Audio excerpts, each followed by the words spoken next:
Voice आ रही है सीमा देवेंद्र रिंकू। हाँ सर, आ रही है sir. Good morning sir. Morning बेटा। Good morning.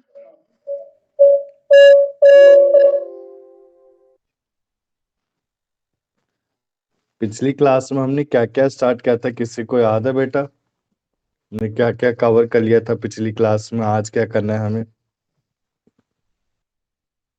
Partnership I think we had started. और वेरी गुड। ये ट्रांसफर ऑफ प्रॉपर्टी आप कह रहे थे स्टार्ट करें। ट्रांसफर ऑफ प्रॉपर्टी आज स्टार्ट कर देंगे। एक मिनट बेटा, बस मैं ना खोल देता हूँ।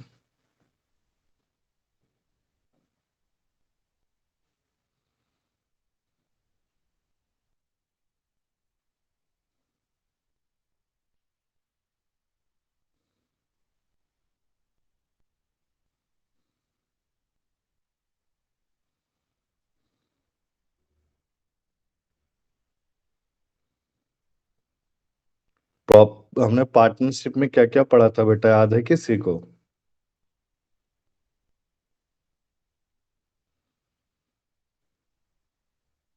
बताओ बेटा, सीमा देवेंद्र, क्या क्या पढ़ा था हमने पार्टनरशिप में?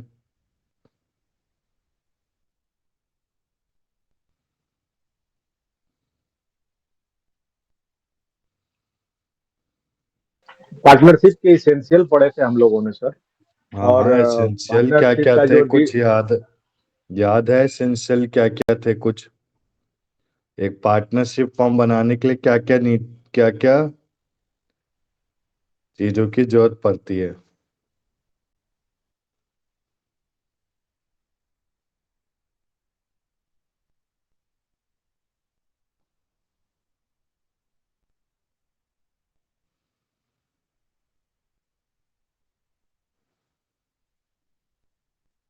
बताओ बेटा।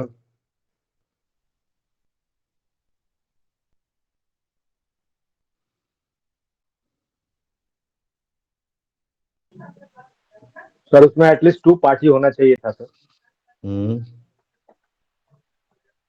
उनके बीच में एग्रीमेंट भी और हो, वेरी गुड। ओरल या रिटन कुछ भी हो। हम्म।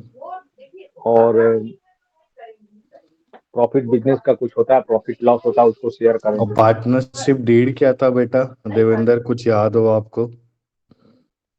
पार्टनरशिप डीड क्या होता है?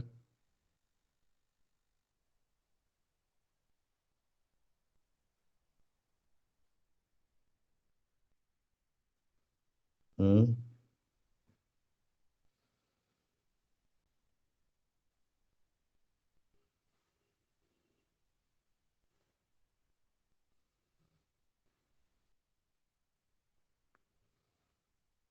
सीमा, आपको याद है पार्टनरशिप डीड में क्या क्या पढ़ा था हमने?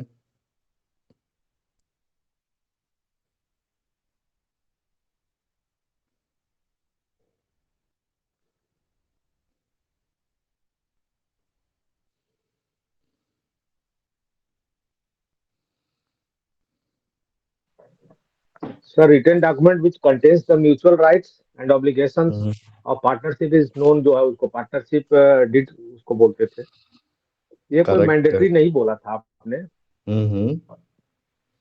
बट एडवाइसेबल है कि ये इसका एक डीड होना चाहिए। हम्म। एक कॉपी दोनों पार्टनरों के बीच में होना चाहिए, जो अगर डीड होता है तो। और सेल ऑफ गुड्स में क्या क्या और पढ़ा? रजिस्टर्ड होना चाहिए, फॉर्म को रजिस्टर्ड होना चाहिए। पार्टनरशिप का रजिस्ट्रेशन पक्का होना चाहिए सर। ठीक है, करेक्ट है बेटा। और क्या क्या पढ़ा था हमने, कुछ याद है किसी को? आज क्या क्या टॉपिक फिर करने आपने थे हमें? पार्टनरशिप में को पार्टनरशिप और को ऑनरशिप में भी आपने डिफरेंसेस कुछ बताए थे सर। हम्म। आज हम क्या क्या पढ़ेंगे? Types of partner. एक मिनट बेटा, आपका जो ट्रांसफर प्रॉपर्टी है ना, वही काम कर रहा हूँ मैं, बस एक मिनट रुक जाओ बस। आज का टॉपिक क्या क्या रहेगा पार्टनरशिप में, देखो आप। बेसिकली पार्टनरशिप में जो आज का टॉपिक है वो आपका क्या है?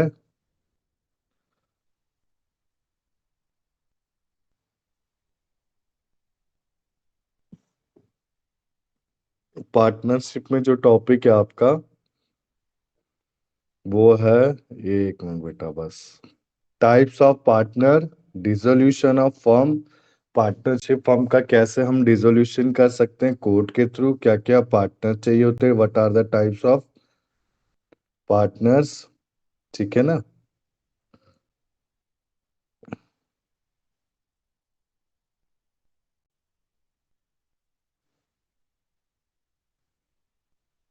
ये सारी चीजें करनी है। ठीक है ना। देखो अब स्टार्ट करते हैं हम, बस एक मिनट।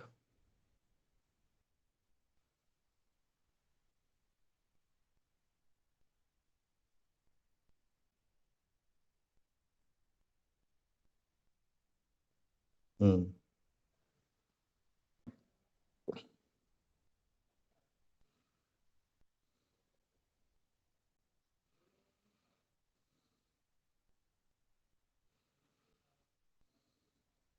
एक मिनट बेटा बस।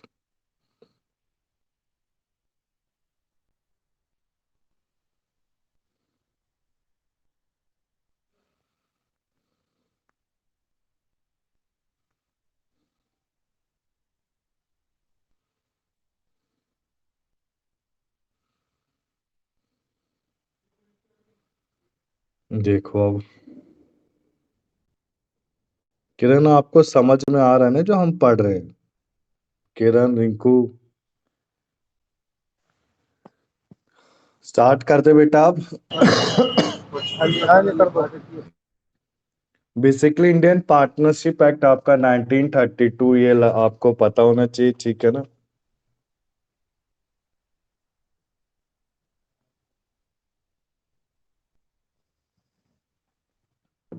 ये जो पार्टनरशिप है आपका, इंग्लिश पार्टनरशिप एक्ट 1890 पे बेस्ड है। पार्टनरशिप का मतलब होता क्या था? बेसिकली दो पार्टनर, दो या दो से ज्यादा, दो या दो से ज्यादा पर्सन मिलके एक साथ प्रॉफिट या शेयर, प्रॉफिट या फिर लॉस को कैरिड करते हैं। ठीक है ना, कैरिड करते हैं। पार्स जो पर्सन पार्टनरशिप में एंटर हुआ है उनको क्या बोला जाएगा? पार्टनर्स। ठीक है। और पूरे पार्टनर के ग्रुप को क्या बोला जाता था? फर्म। हमने पिछली क्लास में पढ़ा था। और फर्म फर्म नेम में क्या होता है? बेसिकली बिजनेस को कैरिड किया जाता है। ठीक है ना। इसके बाद देखो कुछ पॉइंट है फर्म नेम से कहने का कि कुछ मिसलेड कंफ्यूजिंग नेम नहीं होना चाहिए। जो पार्टनरशिप का नाम है वो पैट्रोनेज, यानी कि पैट्रोनेज कोई देश के दे मतलब गवर्नमेंट से कनेक्ट नहीं होना चाहिए। ठीक है ना। अरे जैसे बीजेपी, आप इस बेसिस पे आप कोई पार्टनरशिप फर्म नहीं बना सकते। पार्टनरशिप फर्म में वर्ड लिमिटेड यूज नहीं कर सकते। फिर मैंने आपको बताया था essentials for a partnership firm. दो पार्टीज एसेंशियल्स होने चाहिए। ठीक है ना। पार्टीज या तो नेचुरल हो या फिर आर्टिफिशियल।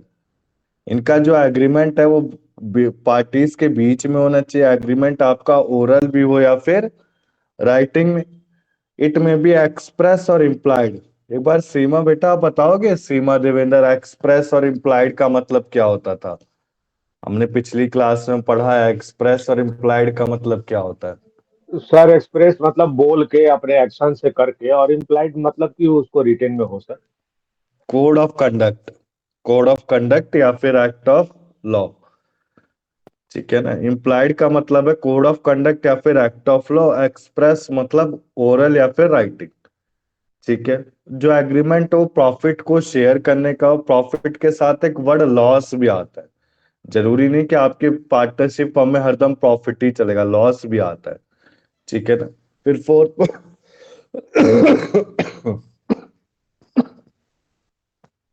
फिर फोर्थ पॉइंट क्या आता है?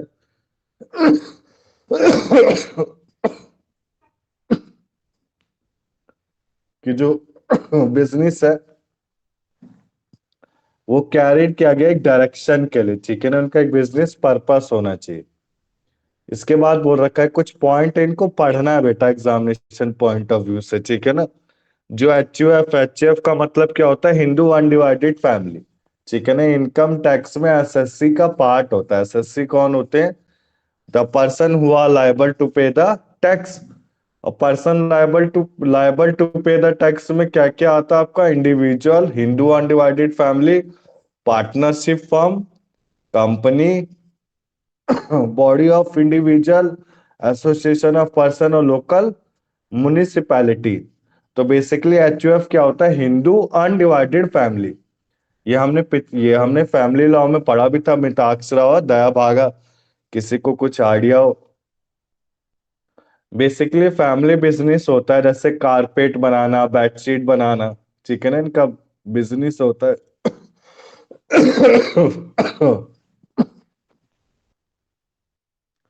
मेंबर मेंबर को क्या बोला जाता था? को पार्टनर्स। और हेड कौन होता था आपका? कर्ता। तो बेसिकली इनको क्या बोला जाएगा? पार्टनर नहीं होते, ठीक है ना। कोई बुद्धा के हस्बैंड और वाइफ एक साथ बिजनेस करे तो भी पार्टनर नहीं कहला जाएंगे, ठीक है ना। अब देखो आप, मैंने आपको पढ़ाया था कि माइनर को क्या पार्टनर बोला जा सकता? Minor as a partner of the firm.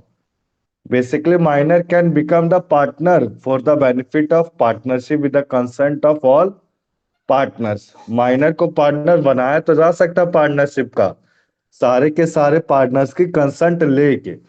But actual में रियल लाइफ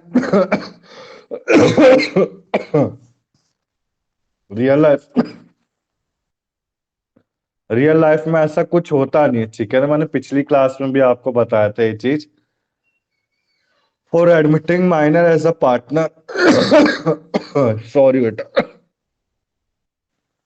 जो एग्रीमेंट है आपका वो एग्जीक्यूट होना चाहिए उसके गार्जियन के भी आप पे, ठीक है ना।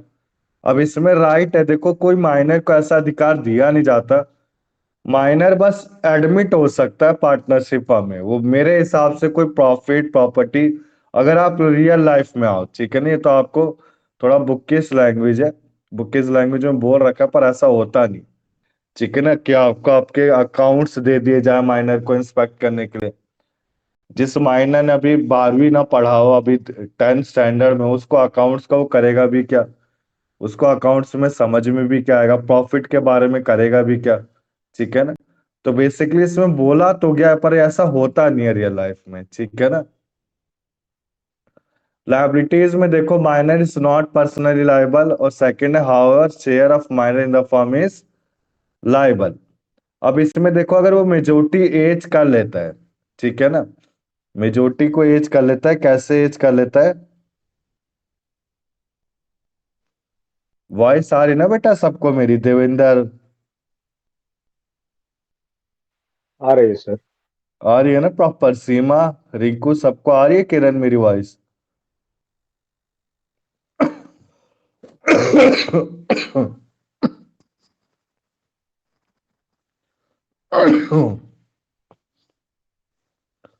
तो बेसिकली माइनर जब मेजोरिटी मेजोरिटी को अटेन करता है, कब? विद इन द 6 मंथ्स, ठीक है ना। अगर 6 महीने के अंदर उसने पब्लिक नोटिस दे रखा है कि उसने वो पार्टनर है फर्म का, तो उससे क्या माना जाएगा? मेजर, ठीक है ना। अब मेजोरिटी में है क्या? सबसे पहले मेजोरिटी को अटेंड कर, या फिर एक नॉलेज दे पार्टनरशिप को कि उसने 6 महीने के अंदर मेजोरिटी को अटेन कर लिया। सेकंड पॉइंट कहता है, अगर माइनर ये नोटिस देने से फेल हो गया, माइनर इस नोटिस को फेल, इस नोटिस को फुलफिल नहीं कर पा रहा, तो पार्टनर नहीं बन सकता, ठीक है ना। अब इसमें देखो 2 पॉइंट बता रखा है, अगर minor partner, minor elect to be become a partner, तो उसके पास फुल फ्लेज पार्टनर के हिसाब से सारे राइट्स आ जाएंगे, ठीक है ना। अब बेटा वो मेजर हो गया है ठीक है ना, मेजर के बिहाफ पे उसके पास सारे राइट आ जाएंगे। फिर सेकंड कहता है, अगर माइनर पार्टनर इलेक्ट नहीं हुआ है, तो उसके पास क्या क्या रहेगा? माइनर जो है वो up to date public notice दे सकता है बस, ठीक है ना। उसका शेयर लायबल, वो अपने शेयर के लिए लायबल नहीं रहेगा। हाँ, और किसी और पार्टनर को स्यू कर सकता है for his share of property, ठीक है ना। इसके बाद हमने पढ़ा था नेक्स्ट पिछली क्लास में, प्रीवियस क्लास में, कि पार्टनरशिप डीड होता क्या है। वेरी इंपॉर्टेंट था ये एग्जामिनेशन पॉइंट ऑफ व्यू से भी। बेसिकली पार्टनरशिप डीड क्या था आपका? एक पार्टनरशिप डीड एक रिटर्न एग्रीमेंट था, रिटर्न डॉक्यूमेंट था जो सब कुछ कंटेन करता है, mutual rights obligation of partners. ठीक है ना? पार्टनरशिप डीड आपका मैंडेटरी नहीं है। मैंने आपको बताया कि पार्टनरशिप डीड मैंडेटरी क्यों नहीं है। मैंने आपको पिछली क्लास में बताया था ट्रिब्यूनल क्या होते हैं। ट्रिब्यूनल स्पेसिफाइड केसेस के लिए ट्रिब्यूनल बनाए जाते हैं, जैसे एनसीएलटी। एनसीएलटी क्या? National company law tribunal. ठीक है ना? तो नेशनल कंपनी लॉ ट्रिब्यूनल में क्या होता है? कंपनी लॉ से रिलेटेड कोई सा भी केस होता है, वो कौन फाइट करता है? जाके जाके कंपनी सेक्रेटरी। ठीक है ना? Just charter accountant. ठीक है। तो बेसिकली पार्टनरशिप डीड कहने का मतलब है आपकी फर्म बिजनेस, एक पार्टनरशिप फर्म बनाई गई है। तो पार्टनरशिप फर्म में क्या बोला जाता है कि ऑप्शनल रजिस्ट्रेशन लेना ऑप्शनल है। बट ये गलत है, आपकी बुक में बोला गया ऑप्शनल है, पर आपको एक कंपलसरी लेना पड़ता है। उसका रीजन क्या है? कंपलसरी लेना क्यों पड़ता है? क्योंकि आपको अपने ऑडिट करानी पड़ती है फर्म की। ठीक है ना? ऑडिट कराने के बाद आपको कुछ आईएनसी फॉर्म को फिल करना पड़ता है इनकॉर्पोरेशन में जाके। ठीक है ना? इनकॉर्पोरेशन फॉर्म हो गया, रिटर्न के फॉर्म हो गए। ठीक है ना? तो ये सारी चीजें आपको जब फिल करनी पड़ती है तो इसके लिए आपको रजिस्ट्रेशन नंबर लेना जरूरी है। अब ये रजिस्ट्रेशन नंबर लेते कहाँ से हैं? लेते हैं बेटा एमसी की साइट से, मिनिस्ट्री ऑफ कॉर्पोरेट अफेयर्स। ठीक है ना? मिनिस्ट्री ऑफ कॉर्पोरेट अफेयर्स की साइट को चलाता कौन है? Registrar of companies. ठीक है ना? टोटल 7 आरओसी है। ठीक है ना? ये 7 आरओसी हैं। जैसे मैं आपसे कहता हूं, मैं एनसीएलटी के विभाग में गया, नेशनल कंपनी लॉ ट्रिब्यूनल में गया। अब मुझे अपना केस किसके अपोनेंट में फाइट करना है? अपोनेंट का नाम भी आपको पता होना चाहिए। ओपोनेंट कौन होता है बेटा? आपका ROC, registrar of companies. Clear है ना यहां तक? देवेंद्र आ गया ना समझ में आपको? किरण आया समझ में हाँ आपको? हाँ सर, हाँ सर, हाँ। आ गया ना? तो बेसिकली एनसीएलटी होता क्या है, ध्यान से समझना आप। एनसीएलटी में हम जाके अपने ओपोनेंट यानी कि आरओसी के बिहाफ पे केस फाइट करते हैं। होता कैसे मैं बता देता हूँ। जैसे हमने बेटा रिटर्न फाइलिंग की है, ठीक है ना? अब मैं पार्टनरशिप फर्म बनाऊं, ठीक है ना? कंपनी सेक्रेटरी की मेरी पार्टनरशिप फर्म बन रखी है। अब मेरा कोई क्लाइंट है, क्लाइंट का मुझे क्या करना है? रजिस्ट्रेशन कराना है। अब रजिस्ट्रेशन कराते समय कोई फीस की प्रॉब्लम आ गई, मैंने फीस कम दे दी, तो आरओसी का एक नोटिस आएगा मेरे पास एमसी की साइट में कि आपको ऐसे अपीयर होना है एनसीएलटी में और आपको ऐसे इतना फाइन पे करना पड़ेगा। ठीक है ना? तो मैं क्या करूंगा, अपने क्लाइंट के साथ एनसीएलटी विभाग में जाऊंगा और आरओसी के अंडर, आरओसी के अपोजिट केस डालूंगा। ठीक है ना? यहां तक क्लियर है? आरओसी जैसे, आरओसी बेटा कोई वो नहीं है कोई वो आर्टिफिशियल पर्सन, या आरओसी में भी वर्कर काम करते हैं। ठीक है ना? एक विभाग है, रजिस्ट्रार ऑफ कंपनीज एक विभाग, जैसे मिनिस्ट्री होता है ना, ministry of finance, ministry of defence. ठीक है ना? Ministry of arm forces. तो सेम आरओसी भी आपका एक सरकारी विभाग है। ठीक है ना? जो एमसीए की साइट को चलाता है। ठीक है ना? मिनिस्ट्री ऑफ कॉर्पोरेट की साइट को चलाता है आरओसी। इसके बाद देखो, जो पार्टनरशिप डीड है उसकी एक कॉपी किसको दी जाती है? आरओसी को। आरओसी यानी कि registrar of firm. Registrar of firm को क्या बोला जा सकता है? Registrar of companies. ठीक है ना? इसके बाद देखो पार्टनरशिप डीड के ये कंटेंट क्या है, आपको पढ़ने हैं बेटा। ठीक है ना? पार्टनरशिप, अब ये सारी चीजें जरूरी नहीं होती। क्यों नहीं होती? जब आप आईएनसी फॉर्म फिल कराते हैं, एलएलपी, एलएलपी के लिए भी होता है बेटा आईएनसी, और आपका कंपनी के लिए भी। ठीक है ना? एमसीए के अंडर। तो ये सारे चीजें आपको आईएनसी वन, इन कॉर्पोरेशन वन फॉर्म में फिल करने होते हैं। ठीक है ना? तो कोई इतना जरूरी नहीं है।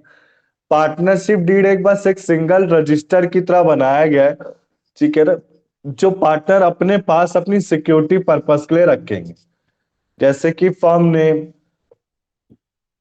पार्टनर का क्या नेम है, क्या एड्रेस है, प्रॉफिट शेयरिंग रेशियो, का पार्टनरशिप फर्म ड्यूरेशन कितना है, कैपिटल कंट्रीब्यूशन कितना है, क्या राइट्स हैं, क्या लायबिलिटीज हैं, क्या सैलरी है, क्या कमीशन है। ठीक है ना? तो ये सारी चीजें। इसके बाद देखो मैंने पार्टनरशिप और को ओनरशिप में डिफरेंस भी पिछली क्लास में बताया था। पार्टनरशिप बेसिकली होता क्या है, जिनका मेन मोटिव क्या है, प्रॉफिट या फिर लॉस, ऐसे समझ लो। Partner who enter in the partnership firm for a motive of, किसके मोटिव के लिए, प्रॉफिट और लॉस। बट को ओनरशिप क्या होता है, को ownership is a general partnership, ठीक है ना।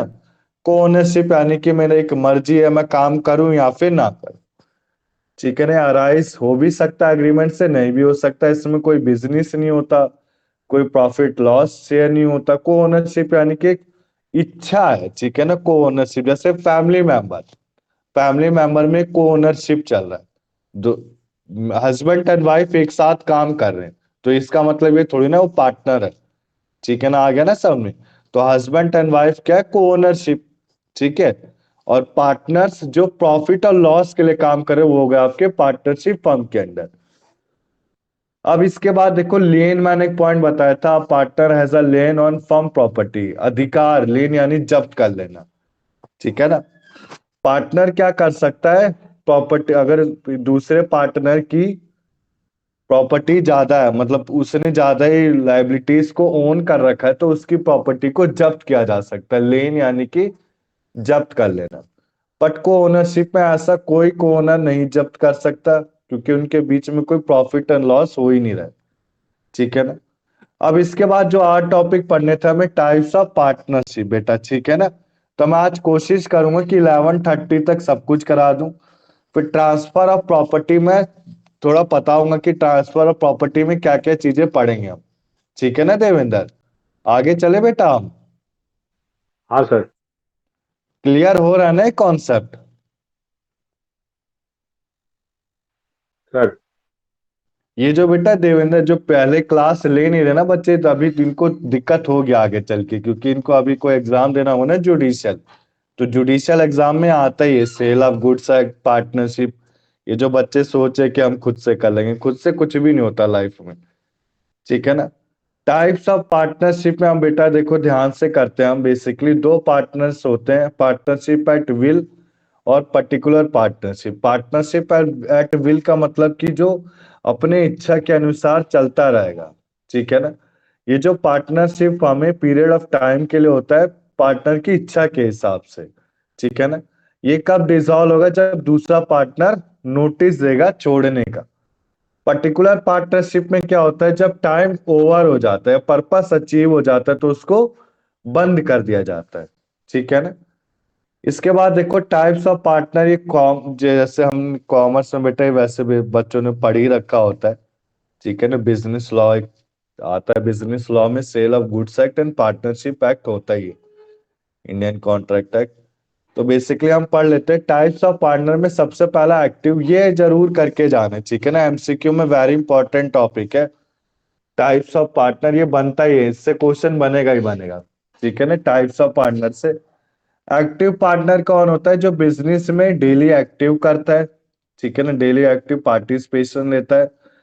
इसकी आउटसाइडर, आउटसाइडर इसको जानते हैं क्योंकि एक्टिव पार्टनर है। फर्म में प्रॉफिट शेयर करेगा, एक फुल फ्लैच पार्टनर है, ठीक है ना। अनलिमिटेड इसकी लायबिलिटी है, किस पे, फर्म के डेप्थ पे, ठीक है ना। इसके बाद स्लीपिंग पार्टनर कौन होता है, जो बस कैपिटल में कंट्रीब्यूट करेगा, कोई पार्टिसिपेशन में एक्टिव पार्ट नहीं करता, ठीक है ना। इसकी लायबिलिटी अनलिमिटेड है, आउटसाइडर इसको नहीं जानते, ठीक है ना। जैसे मैं एग्जांपल लेता हूं, जैसे मुकेश अंबानी की कंपनी रिलायंस लिमिटेड, ठीक है ना। अब ध्यान से समझना आप, रिलायंस लिमिटेड के मालिक ने अपने बेटे यानी मुकेश अंबानी ने अनिल अंबानी को मेंबर बना दिया। अब अनिल अंबानी कभी भी पार्टिसिपेशन करता ही नहीं, ठीक है ना, बिजनेस में, ठीक है ना, कभी पार्टिसिपेशन किया नहीं, तो अनिल अंबानी क्या हो गया, स्लीपिंग पार्टनर, ठीक है ना। इसके बाद देखो बेटा आप, जो स्लीपिंग पार्टनर है फर्म से कभी भी रिटायर हो सकता है बिना पब्लिक नोटिस दिए। इसके बाद आता है सीक्रेट पार्टनर। सीक्रेट पार्टनर क्या होता है, जो कैपिटल भी कंट्रीब्यूट करेगा, बिजनेस में भी पार्टिसिपेट करेगा, प्रॉफिट और लॉस भी शेयर करेगा, इसकी लायबिलिटी भी अनलिमिटेड है। पर आउटसाइडर को पता नहीं है इसके बारे में, सीक्रेट पार्टनर के बारे में। ठीक है ना। जैसे कई पार्ट रतन टाटा की कंपनी, आपको क्या पता है रतन टाटा के कितने पार्टनर्स हैं? ठीक है ना, तो हमें नहीं पता। तो उसको क्या बोला जा सकता है? Secret partner. इसके बाद देखो लिमिटेड पार्टनर। लिमिटेड पार्टनर क्या होता है? ये बिजनेस में पार्टिसिपेट नहीं करते।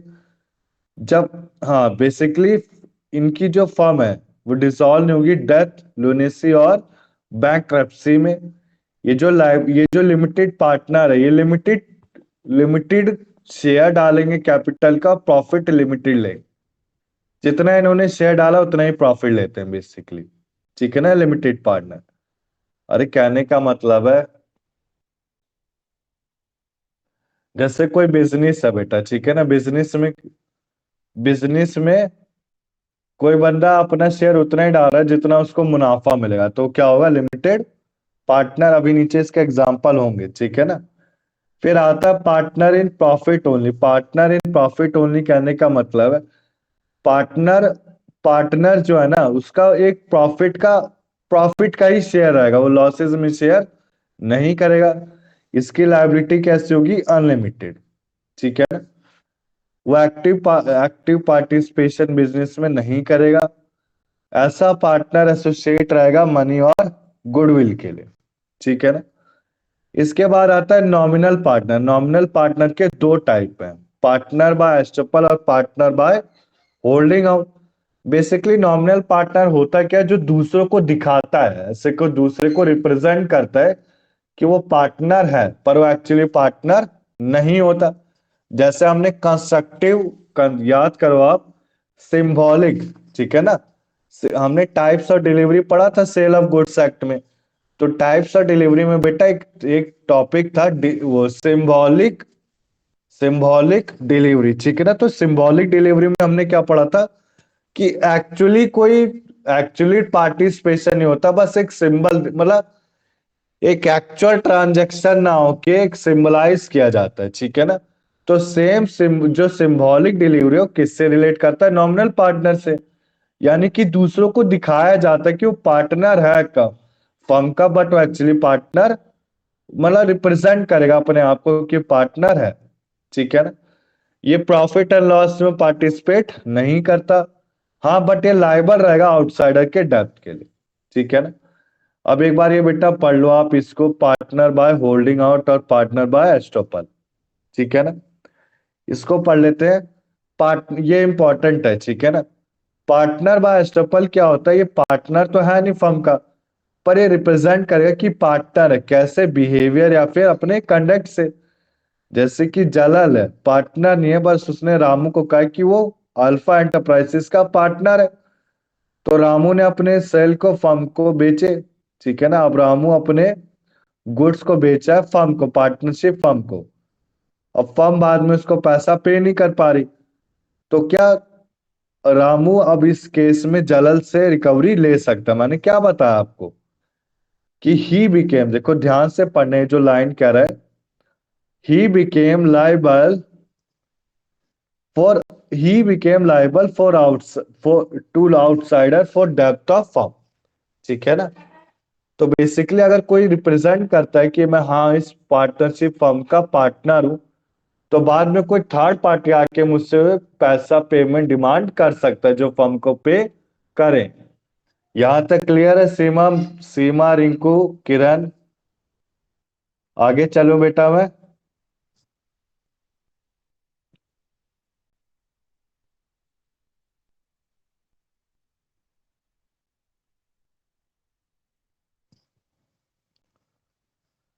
बताओ बेटा, डाउट है किसी को? देवेंद्र, आपको डाउट है?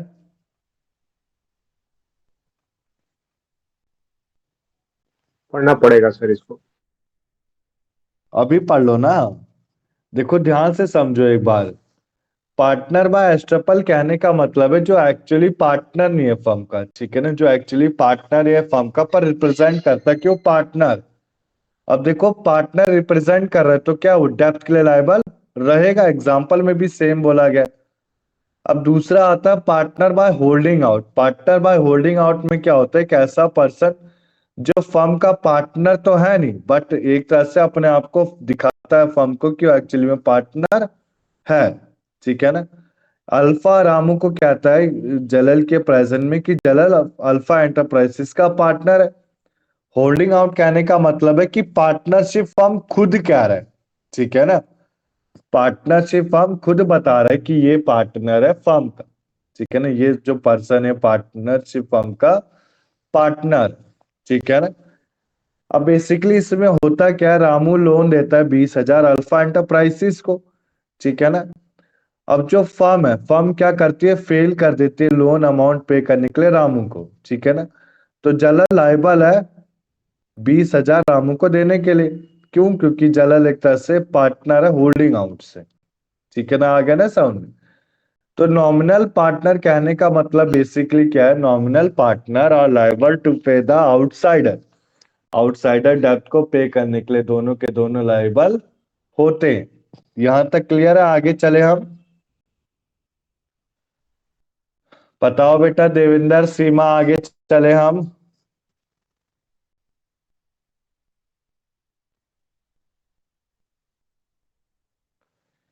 इसके बाद देखो आप, partnership is a creation of contract. Basically जो पार्टनरशिप है वो कॉन्ट्रैक्ट से क्रिएट होता है, स्टेटस से नहीं। ठीक है ना। जो मेंबर है हिंदू अनडिवाइडेड फैमिली के, वो फैमिली बिजनेस को चलाते हैं, ये बेसिकली पार्टनर नहीं है। ठीक है ना। अब इनके कुछ डिफरेंस दिए हैं। ठीक है ना। इसको पढ़ना है। देवेंद्र मैं कराऊं बेटा कि हो जाएगा? पार्टनरशिप फर्म कंपनी बताओ।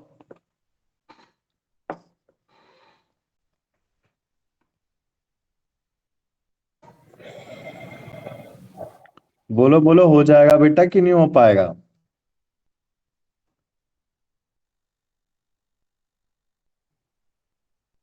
पढ़ लेंगे सर।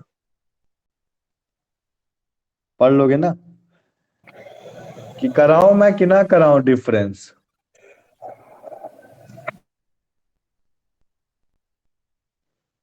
एक बार बोलो सिम। एक बार पढ़ते पढ़ते चलिए सर, एक बार कोई नहीं। ठीक है, पढ़ते हुए चल लेता हूँ बेटा। देखो आप, पार्टनरशिप फॉर्म ऑफ कंपनी में एक डिफरेंस बोला है। बेसिकली इनका गवर्निंग एक्ट क्या है, पार्टनरशिप एक्ट 1932 आपको लर्न करना है। कंपनी का क्या होता है, कंपनीज एक्ट 2013। इसमें रजिस्ट्रेशन क्या है, ऑप्शनल, वॉलेंट्री यानी कि ऑप्शनल। इसमें क्या है, कंपलसरी। ये क्रिएटेड कैसे होता है, म्यूचुअल एग्रीमेंट से। ये कैसे होता है, इनकॉर्पोरेशन से। इसमें मैनेजमेंट कौन संभालता है, पार्टनर। इसमें कौन संभालता है, डायरेक्टर। इसकी लायबिलिटी कैसे होती है, अनलिमिटेड। इसकी कैसे होती है, लिमिटेड। ठीक है ना। इसमें यूज ऑफ वर्ड लिमिटेड होता है पार्टनरशिप फर्म में, कोई रिक्वायरमेंट नहीं है, बस हाँ प्राइवेट में होता है। प्राइवेट देखो, प्राइवेट कंपनी है तो पीवीटी लिमिटेड लिखेंगे, और पब्लिक कंपनी है तो एलटीडी लिखेंगे, यानी कि लिमिटेड। ठीक है ना। Separate legal entity, separate legal entity कहने का मतलब है कि ये अलग है। या देखो, ये सेपरेट लीगल एंटिटी इसमें नहीं होता, कंपनी में होता है। सेपरेट लीगल एंटिटी कहने का मतलब है कि जो कंपनी है वो उसकी परफॉर्मिंग मेंबर से अलग होती है। ठीक है ना। डिसोल्यूशन और वाइंडिंग अप यानी कंपनी को बंद करना। ठीक है ना। तो लीगल फॉर्मेलिटीज इन डिसोल्यूशन नो, पार्टनरशिप में नहीं, और कंपनी में यस। ठीक है ना। इसकी ऑडिट कंपलसरी नहीं है, इसकी ऑडिट कंपलसरी है। ठीक है ना। अब देखो नंबर ऑफ फर्म में, बेसिकली पार्टनरशिप में कितने हो सकते हैं, 100, सब्जेक्ट टू सम एक्सेप्शंस। ठीक है ना। पार्टनरशिप में कितने होते हैं, 100। आपके बैंकिंग कंपनीज में कितने होते हैं, 40। ठीक है ना। बैंकिंग कंपनीज में हमारे 40 होते हैं। अब इसके बाद देखो प्राइवेट कंपनी में कितने होते हैं बेटा, 2 या फिर 200। 2 मिनिमम होते हैं और 200 मैक्सिमम। और वही पब्लिक कंपनी में कितने होते हैं, मिनिमम 7 और मैक्सिमम अनलिमिटेड। ठीक है ना। मैक्सिमम क्या होते हैं आपके, अनलिमिटेड। ठीक है ना। अब इसके बाद ये भी इंपॉर्टेंट है, बेसिकली पार्ट होता है बेटा, ये डिफरेंस है ना, आता ही है। चाहे आप कोई सा भी लॉ उठा लो, तो डिफरेंस अगर अच्छे से नॉलेज होगी तो काफी अच्छा रहता है। अब इसके बाद देखो difference between partnership and limited liability partnership. ठीक है ना। बेसिकली कौन गवर्न करता है? Indian partnership act 1932। ठीक है ना। इसके बाद देखो इसको कौन गवर्न करता है? इसको कौन गवर्न करता है बेटा? Limited liability partnership act 2008। इसकी रजिस्ट्रेशन क्या है पार्टनरशिप की? मैंने बता रखा है, ऑप्शनल है। इसकी क्या है? मैंडेटरी। किसके अंडर? एमसीए के under, ministry of corporate affairs के अंदर। ठीक है ना। चार्टेड डॉक्यूमेंट, इसमें मेन डॉक्यूमेंट क्या है पार्टनरशिप में? पार्टनरशिप डीड, और इसमें क्या? LLP agreement. ठीक है। जो बेसिक डिफरेंस होता है पार्टनरशिप और एलएलपी का, वो होता है क्या? एलएलपी क्या आपका? कंपनी सेक्रेटरीज और चार्टर्ड अकाउंटेंट मिल के बनाते हैं। ठीक है ना। एलएलपी बेसिक पूरा वो के एक अलग से इसका पर्पस होता है। पार्टनरशिप क्या? एक नॉर्मल वर्किंग के लिए बनाया गया है। ठीक है ना। इसके बाद देखो पार्टनरशिप पे 100 पार्टनर्स हो सकते हैं, और एलएलपी कितने? No limited. पार्टनर के कलेक्टिव नेम को क्या बोला जाता है? फर्म। इसमें सेपरेट लीगल, हाँ, इसमें सेपरेट लीगल एंटिटी नहीं होती, इसमें आपकी सेपरेट लीगल एंटिटी होती। ठीक है ना। Perpetual succession. परपेचुअल सक्सेशन कहने का मतलब क्या होता है बेटा? किसी को इंफॉर्मेशन है बेटा? देवेंद्र, सीमा परपेचुअल सक्सेशन क्या होता है? कंपनी सर से जैसे रिले- परपेचुअल का मतलब तो परमानेंट होता है, तो हाँ सक्सेशन का हाँ, मतलब अधिकार ट्रांसफर हो जाए, परमानेंटली अधिकार ट्रांसफर होता है। मतलब और लंबे समय परपेचुअल तक सक्सेशन, चले। जी जी। ठीक है ना। और कॉमन सील।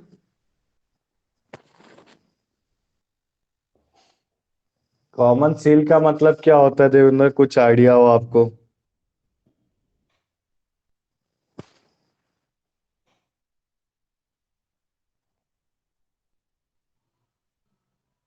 कुछ आइडिया है बेटा किसी को कॉमन सील के बारे में?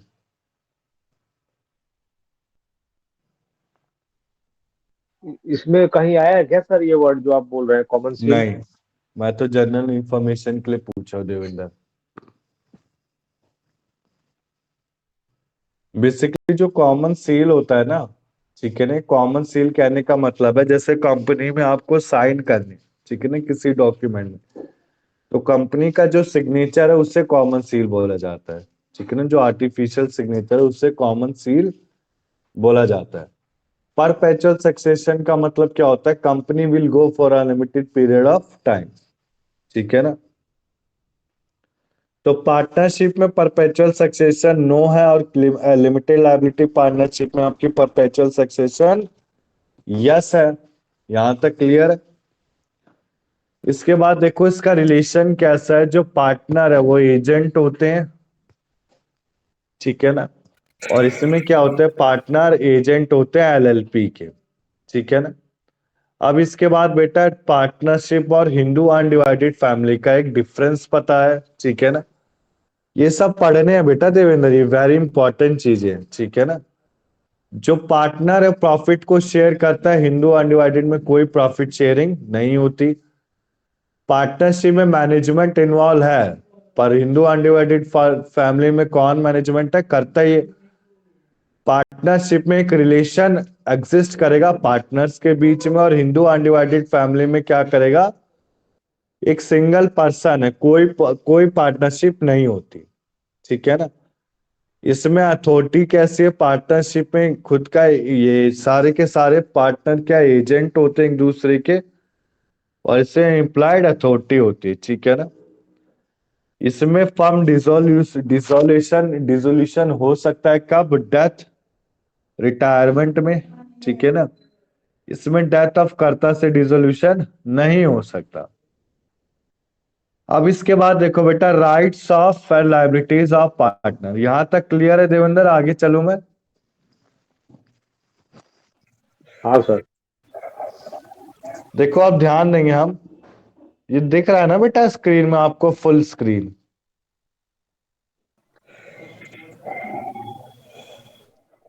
हमने प्रिंट भी लिया हुआ है सर। ये अच्छा काम किया बेटा। ठीक है ना। क्योंकि मैं सेकेंड ईयर अब प्रिंट थोड़ा खुद लेके चल रहा हूँ सर। हाँ बेटा, सेकेंड ईयर में ना डिफिकल्ट हो जाएगा। मैंने बच्चों को कितनी बार बोला है क्लास लेने के लिए, पर सब गुल हो रहे हैं। अब इस बार ना कोई भगवती ले रहा है, ना मनीष ले रहा है, ना मिक्की ले रहे हैं क्लास, कोई भी नहीं ले रहा। मैंने कितनी बार बोला है कि क्लास डेली लो, डेली लो। एक एक क्लास ली जाती, 2 घंटे की क्लास है बस। देखो राइट्स एंड अपना ही नुकसान करेंगे ये सब। देखो rights and liabilities of partner में बेसिकली पार्टनर की क्या क्या ड्यूटीज है, ठीक है ना। पार्टनर बिजनेस को कैरी ऑन कर सकता है ग्रेटेस्ट कॉमन एडवांटेज के लिए, ठीक है ना। एक दूसरे से एटमोस्ट गुड फेथ होना चाहिए पार्टनर का, मतलब कोई चीज हाइड ही नहीं करनी चाहिए। Render true account and full information देनी चाहिए एक दूसरे पार्टनर को, ठीक है ना। पार्टनर को इंडेमनीफाई, पार्टनर को क्या दिखाना चाहिए, एक लॉस। अपने हर पार्टनर को फर्म का इंडेमनीफाई, मतलब अगर कोई फ्रॉड हो रहा है पार्टनरशिप फर्म में तो पार्टनर को शो करना चाहिए, ठीक है ना। अब इसके बाद देखो बेटा राइट्स ऑफ पार्टनर, इसको पढ़ लो एक बार, फटाक से पढ़ लेते हैं, ठीक है ना देवेंद्र। हम हर पार्टनर पार्टिसिपेट कर सकता है बिजनेस में, रिकॉर्ड को एक्सेस कर सकता है इक्वली। देखो अगर पार्टनरशिप फॉर्म डीड मेंशन नहीं है तो शेयरिंग रेशियो क्या होता है, प्रॉफिट शेयरिंग रेशियो इक्वल होता है, ठीक है ना। और अगर डीड में मेंशन है तो उतना ही कैपिटल या फिर उतना ही पार्टनर के हिसाब से प्रॉफिट शेयरिंग रेशियो डिसाइड होता है, ठीक है ना। बट अगर पार्टनरशिप डीड मेंशन नहीं तो क्या होगा, इक्वली होगा आपका, ठीक है। हर partner entitle interest on capital के लिए। अब कोई पार्टनर कैपिटल लाता है तो उसके हिसाब से उसको उसका इंटरेस्ट दिया जाएगा। हर पार्टनर को राइट है कि अपने फर्म को लॉस से वो बचा सकता है, रिटायर हो सकता है बिना नोटिस देने के बाद, अपने विल को ला सकता है, ठीक है ना, लड़के को ला सकता है फर्म में। इसके बाद कंटिन्यू कर सकता है पार्टनरशिप, अगर एक बार उसको निकाल लिया फिर दोबारा से कंटिन्यू हो सकता है, ठीक है ना। इसके बाद कोई भी डिफरेंस अराइज हो अगर ऑर्डिनरी मैटर में बिजनेस के, तो डिसाइड किससे किया जाएगा, ज्यादा पार्टनर से, ठीक है ना। मतलब कहने का मतलब है मेजोरिटी ऑफ पार्टनर जो बोलेगी वही रिमेनिंग पार्टनर करेंगे, ठीक है ना। मेजोरिटी कहने का मतलब है जो सीनियर पार्टनर है, जो सीनियर पार्टनर बोलेगा तो जूनियर पार्टनर को करना पड़ेगा। इसके बाद देखो नो चेंज, ठीक है ना। कोई भी नेचर ऑफ बिजनेस में चेंज नहीं होगा किसके बिना, without the consent of all partners, ठीक है ना।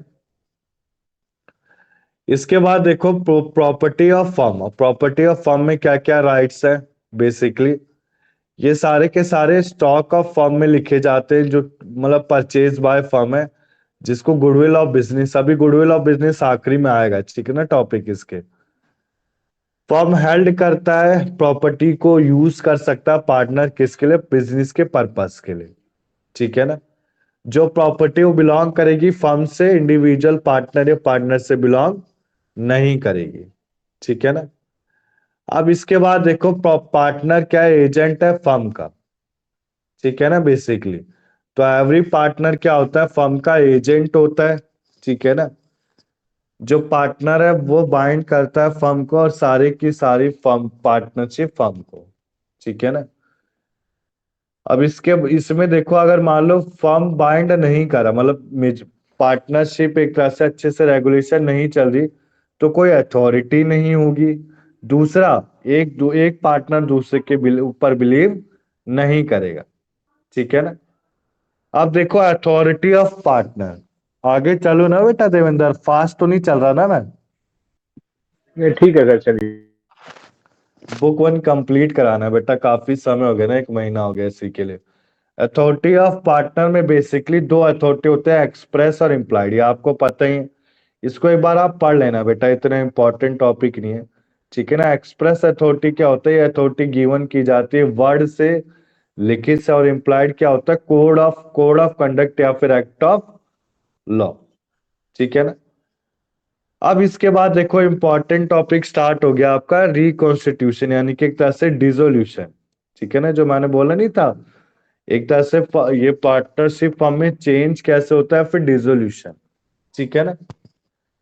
तो एक बार ये जो rights of transfer of partner interest को आप एक बार पढ़ लेना, बेसिकली एक सेक्शन अलाउ करता है पार्टनर का इंटरेस्ट के लिए, ठीक है ना। ये सब पढ़ लेना बेटा, ठीक है ना। ठीक है देवेंद्र, की कराऊं मैं, बताओ आप। ठीक है सर, देख ले। अब देखो रिकॉन्स्टिट्यूशन ऑफ फर्म, ये इंपॉर्टेंट है, ठीक है ना देवेंद्र, आप मार्क कर लेना। एक तो रिकॉन्स्टिट्यूशन ऑफ फर्म मार्क कर लेना बेटा, टाइप्स ऑफ पार्टनर को मार्क कर लेना, और पार्टनरशिप डीड को, ठीक है ना। इंपॉर्टेंट टॉपिक है, इसको पढ़ के ही जाना एग्जामिनेशन से पहले। अब बेसिकली पार्टनरशिप में रिकॉन्स्टिट्यूशन का कहने का मतलब क्या है, चेंज, ठीक है ना। चेंज कैसे हो सकता है पार्टनरशिप में, सबसे पहले प्रॉफिट शेयरिंग रेशियो को बदल के, कोई नया पार्टनर जुड़ गया, पहले 2 पार्टनर थे अब 3 पार्टनर हो गए, ठीक है। पहले 3 थे अब 2 पार्टनर हो गए, एक पार्टनर रिटायर हो गया। पहले 3 पार्टनर थे अब 2 पार्टनर हो गए, एक पार्टनर की डेथ हो गई, ठीक है ना। या या फिर अमलगमेशन हो गया 2 पार्टनरशिप फर्म का, ठीक है ना।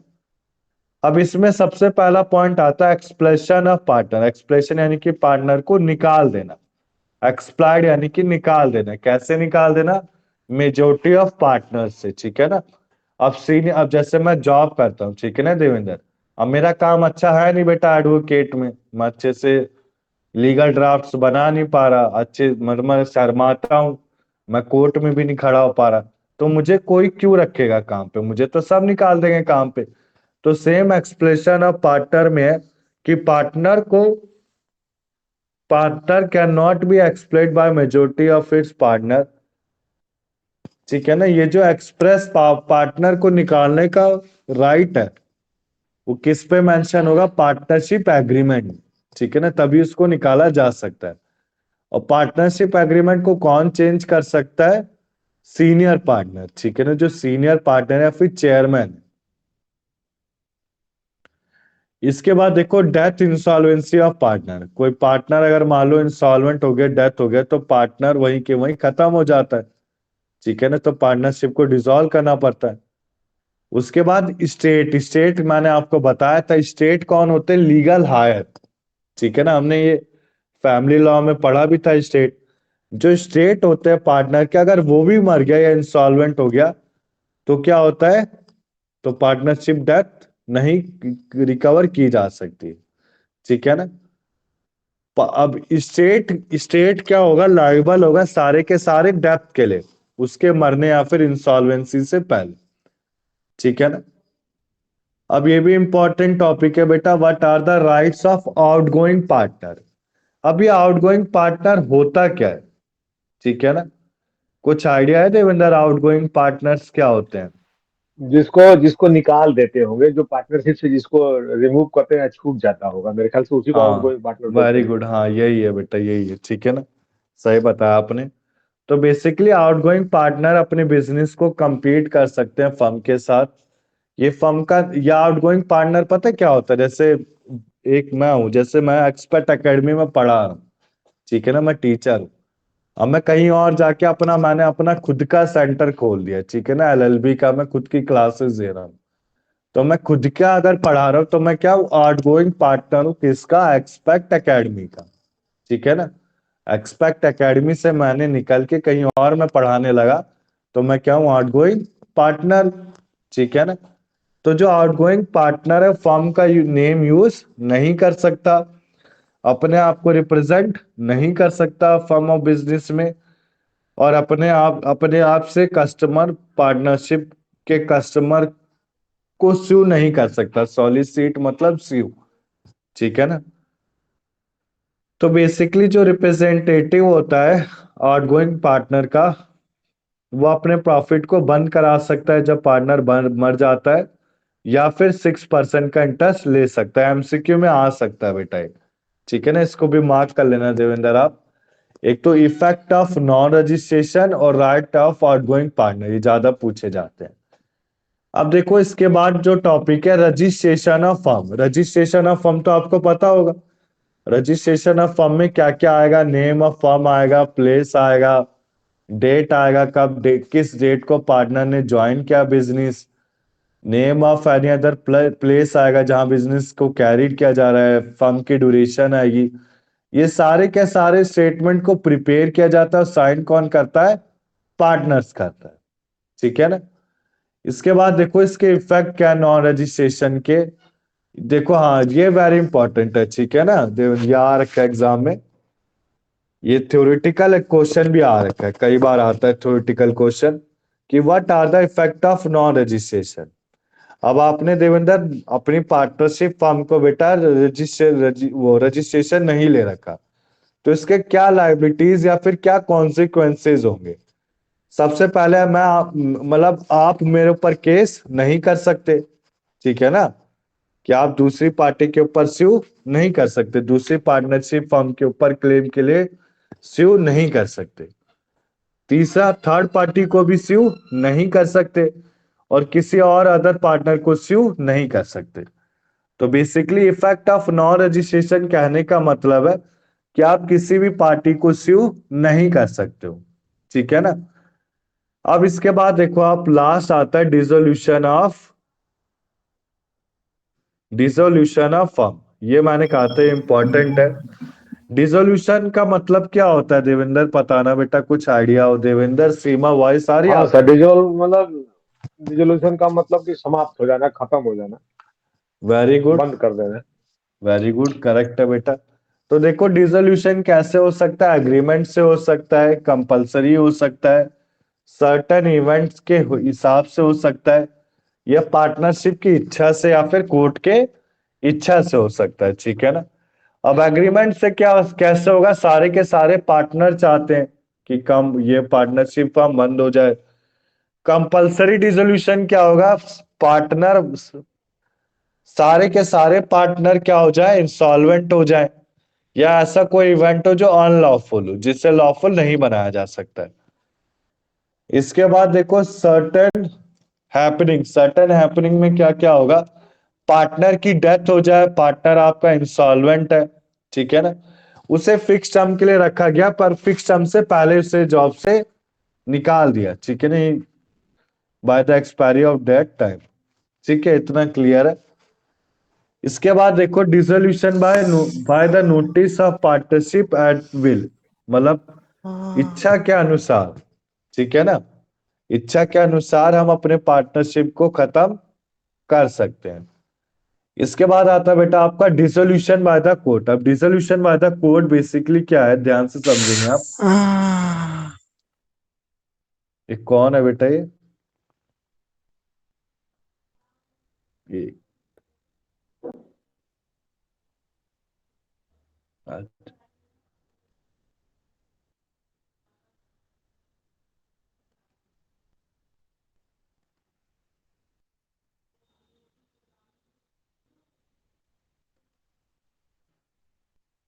अब देखो आप, ध्यान ध्यान से देखो आप, लास्ट आता है आपका बेटा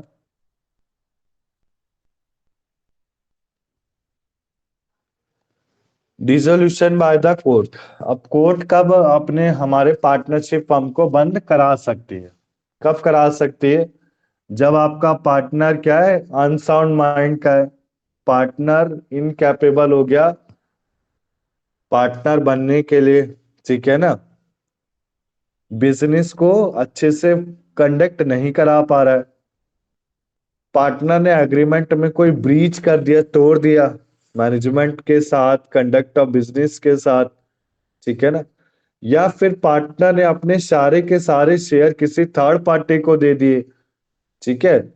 शेयर के ऊपर चार्ज किया जा रहा है, या अपने जो शेयर है उसको बेच दिया, किसके लिए? लैंड रेवेन्यू के लिए। ठीक है ना? बिजनेस लॉस पे चल रहा है काफी ज्यादा। ठीक है ना? और ये बोला गया है कि ये करेक्ट है कि फर्म को डिसॉल्व कर देना चाहिए, तब डिसोल्यूशन बाय कोर्ट अकर होके आपका पार्टनरशिप फर्म क्लोज हो जाएगा। ठीक है ना? अब देखो बेटा, अब आता है आपका लास्ट टॉपिक, ये जो सेल ऑफ, हाँ ये पढ़ लेना है एक बार। एक मिनट रुको आप। इफेक्ट ऑफ डिसोल्यूशन, डिसोल्यूशन के क्या क्या इफेक्ट है? जो कंट्रोलिंग अथॉरिटीज ऑफ पार्टनर है, ठीक है ना, बेसिकली वो जब्त कर सकते हैं सारे के सारे डेप्थ को। ठीक है? इसके बाद containing liability of partner, authority में जब्त करा जा सकता है। अब लायबिलिटी में क्या होगा कि वो वाइंडिंग के लिए ही लायबल है, कोई नई ट्रांजेक्शन के लिए नहीं होगा। पब्लिक नोटिस जब तक नहीं दिया जाएगा तब तक पार्टनर काम करेंगे। पब्लिक नोटिस देने के बाद पार्टनर की लायबिलिटी खत्म हो जाएगी। ठीक है ना। Right to return of premium, अब देखो डिसोल्यूशन होने के बाद अगर किसी को कोई प्रीमियम मिल रखा है तो उसको प्रीमियम वापस देना पड़ेगा। ठीक है ना। इसमें बोल रखा है कि एग्जिस्टिंग फर्म में अगर कोई एंट्री करता है तो जो न्यू पार्टनर है कई कई बार उसको प्रीमियम देगा एग्जिस्टिंग पार्टनर को। ठीक है ना, इन्वेस्टमेंट ऑफ कैपिटल का। अब डिसोल्यूशन में बेसिकली होता क्या है, जो प्रीमियम प्रपोर्शन ऑफ प्रीमियम है वो एक फिक्स टर्म का होता है, उसे डिसोल्यूशन से पहले देना होता है। ठीक है ना। इन तीन केसेस में अपने प्रीमियम रिटर्न को नहीं देगा। जब पार्टनर की डेथ हो गई तो उसका लीगल हायर प्रीमियम लेगा। पार्टनर एग्रीमेंट से मतलब पार्टनरशिप एग्रीमेंट से हो रहा है। एग्रीमेंट कहने का मतलब है कि सारे के सारे पार्टनर डिसॉल्व हो रहे हैं। इसके बाद देखो आप, मिसकंडक्ट। ठीक है ना, पार्टनर का एक मिसकंडक्ट हो रहा है तब भी रिटर्न नहीं दिया जाएगा। ठीक है ना। अब इसके बाद देखो settlement of account on dissolution. Dissolution में कैसे किया जाएगा,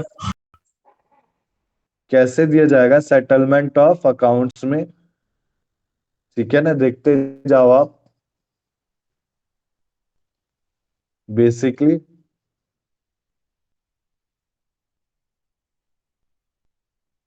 ठीक है ना, account settlement of account dissolution में ऑर्डर ऑफ पेमेंट कैसे किया जाता है। ठीक है, सबसे पहले क्या करा जाता है बेटा, आपको जो लॉसेस है वो प्रॉफिट के हिसाब से दिए जाते हैं। कैपिटल मतलब प्रॉफिट जो अराइज हो रहा है, फिर पहले लॉसेस को क्या प्रॉफिट के हिसाब से दिया जाएगा। प्रॉफिट नहीं हो रहा, अगर लॉस ही हो रहा है तो क्या दिया जाएगा, कैपिटल के हिसाब से दिया जाएगा। ठीक है ना। फिर लास्ट में उसके प्रॉफिट शेयरिंग रेशियो से, ये जो कैपिटल है प्रॉफिट शेयरिंग रेशियो पे बेस्ड होता है। ठीक है। अब इसके बाद देखो जो एसेट है जिस पे लॉस आ रहा है उनको कैसे अप्लाई किया जाएगा। सबसे पहले क्रेडिटर को दिया जाएगा, फिर एडवांस को रीपे करने के लिए, फिर कैपिटल को रीपे करने के लिए पार्टनर्स को। ठीक है ना। फिर लास्ट में कोई अमाउंट अगर लेफ्ट हो गया तो उससे प्रॉफिट शेयरिंग रेशियो, पीएसआर का मतलब क्या है बेटा, प्रॉफिट शेयरिंग रेशियो। ठीक है ना, उस पे दिया जाएगा। अब देखो जो लॉस है इंसॉल्वेंसी ऑफ पार्टनर, इसमें बेसिकली क्या क्या आता है देखो आप। इसमें बेसिकली आपके आते हैं जो सॉल्वेंट पार्टनर है वही कंट्रीब्यूट करते हैं कैश के टर्म्स में। ठीक है ना। इसमें जो एसेट्स है वो डिस्ट्रीब्यूट किया जाता है सॉल्वेंट पार्टनर में in their proportion of their capital. अब लास्ट टॉपिक आता है सेल ऑफ गुडविल। ठीक है ना। गुडविल का मतलब क्या होता है देवेंद्र, याद है बेटा, मैंने कराया था पिछली क्लास में।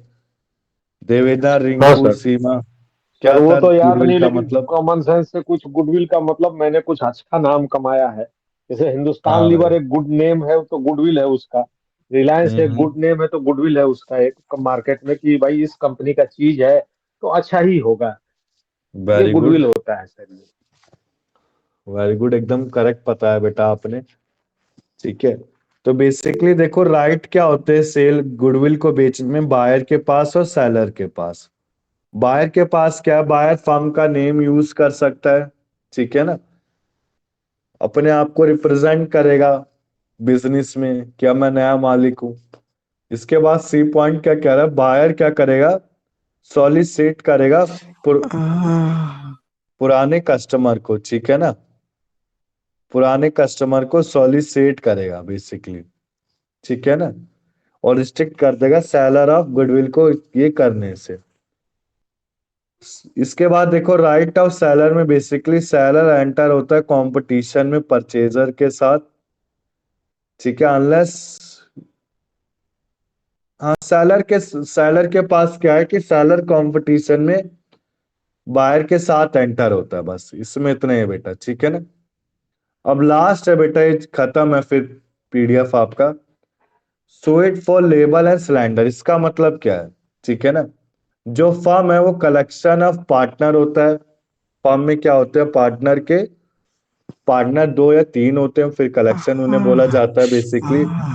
ठीक है ना, तो इसमें बेसिकली ये ब्रिंग नहीं कर सकता suit for level and cylinder. इसमें बेसिकली ये जो पार्टनर है इनको क्या बोला जाता है? Level and cylinder engage of firm means, मतलब लीवल एंड सिलेंडर क्या है? कोर्ट स्यू का नेम है। ठीक है ना, कोर्ट स्यू का नेम है बेसिकली। ये जो पार्टनर है खुद से अपने हिसाब से सूट नहीं कर सकते, किसमें? लीवल और सिलेंडर में। यहां तक क्लियर है देवेंद्र? कोई डाउट है बेटा किसी को? बताओ बेटा।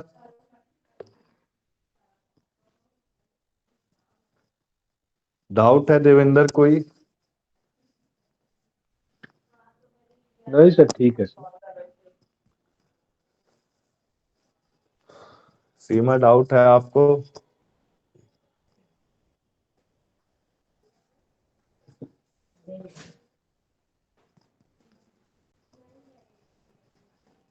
देवेंद्र कोई डाउट? आगे चले हम। सर चलिए। इसमें क्लियर अच्छे से हो गया? कोई भी कॉन्सेप्ट में दिक्कत है आपको?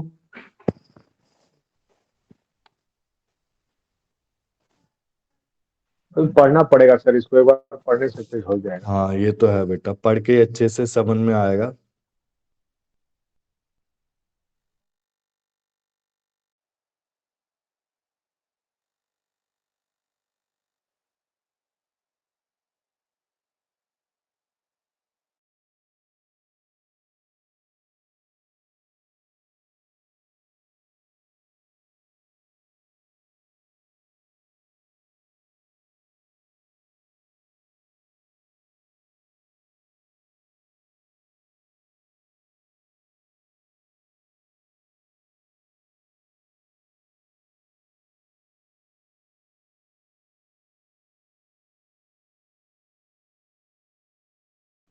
अब आगे चले देवेंद्र हम। सर तो बेटा बेसिकली हमने क्या क्या पढ़ा है? ये जो बुक वन आपका पूरा कंप्लीट है। ठीक है ना, बुक वन में किसी को डाउट है?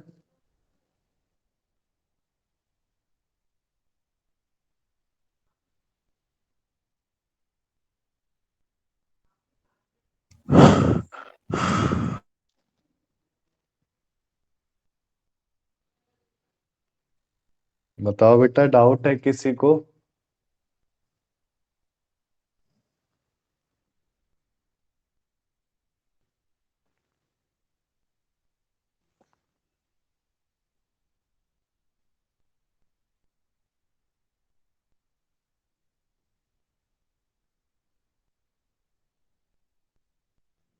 एक मिनट बेटा बस।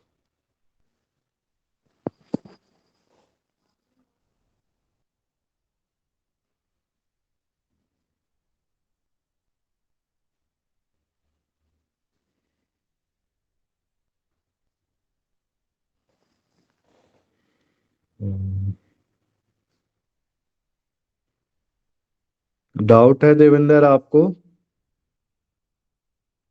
पढ़ लेंगे सर अभी। ठीक है।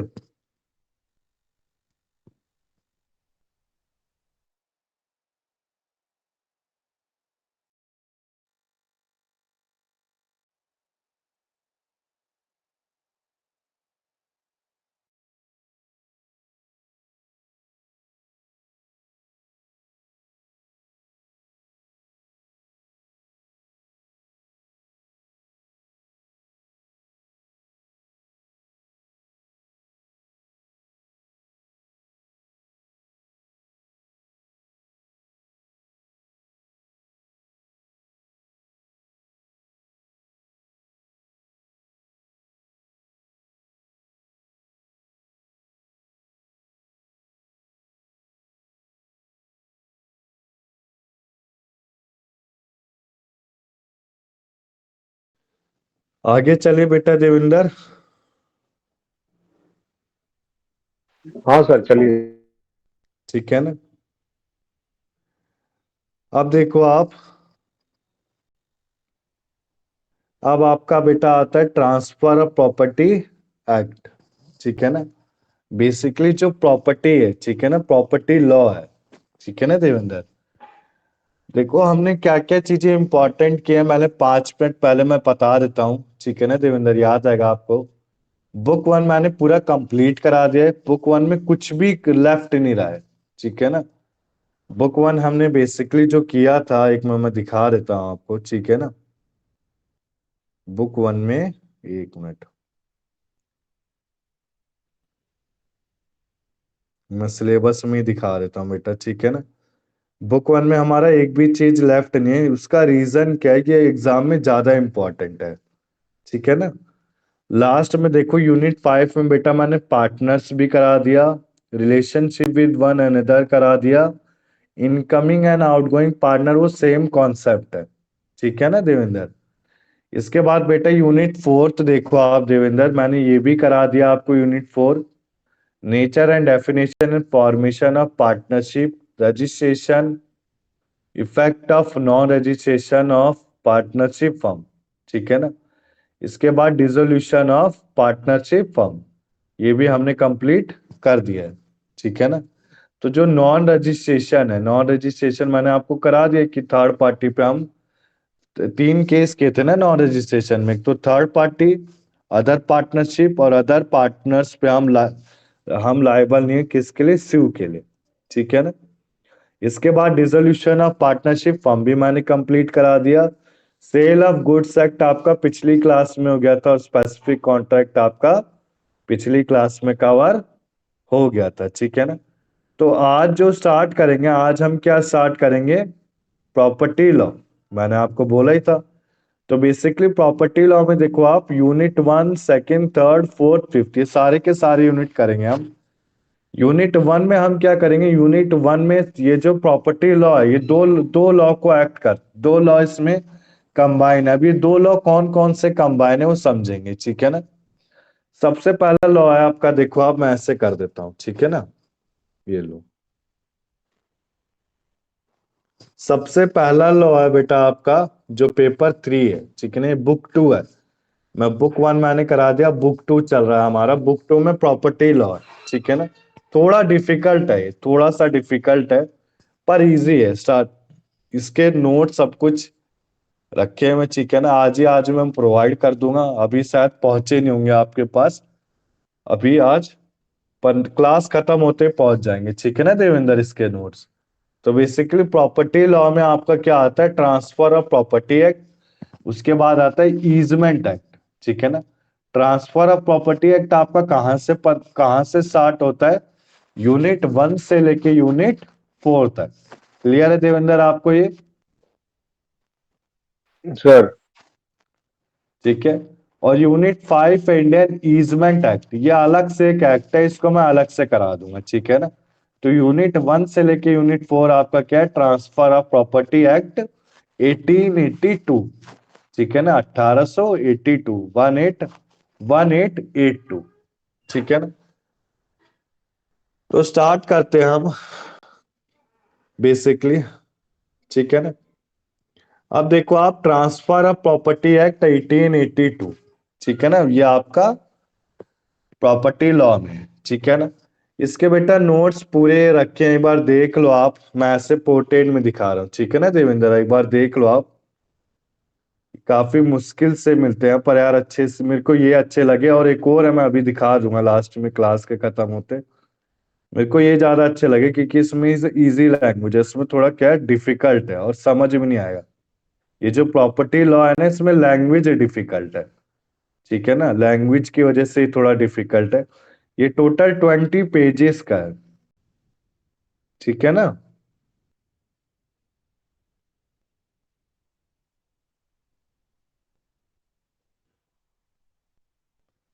अब स्टार्ट करें इससे बेटा, बताओ आप।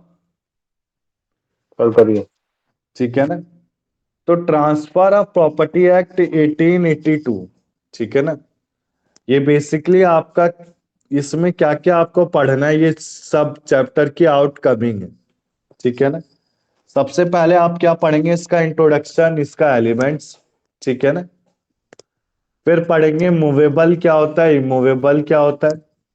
फिर पढ़ेंगे रिवीजर और रिमाइंडर। ये रिवीजर और रिमाइंडर याद है देवेंद्र, हमने क्या था पिछली क्लास में, पिछली नहीं फर्स्ट ईयर में क्या था, किस टॉपिक में क्या था, कुछ आइडिया है आपको?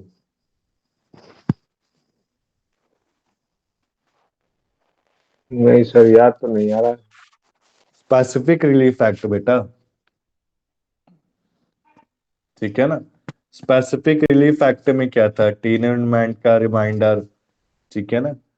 इसके बाद एक कुछ डॉक्ट्रिन है, ये ना, ये जो ये आपका ट्रांसफर ऑफ प्रॉपर्टी एक्ट है, डॉक्ट्रिन की वजह से थोड़ा डिफिकल्ट हो जाता है, ठीक है ना।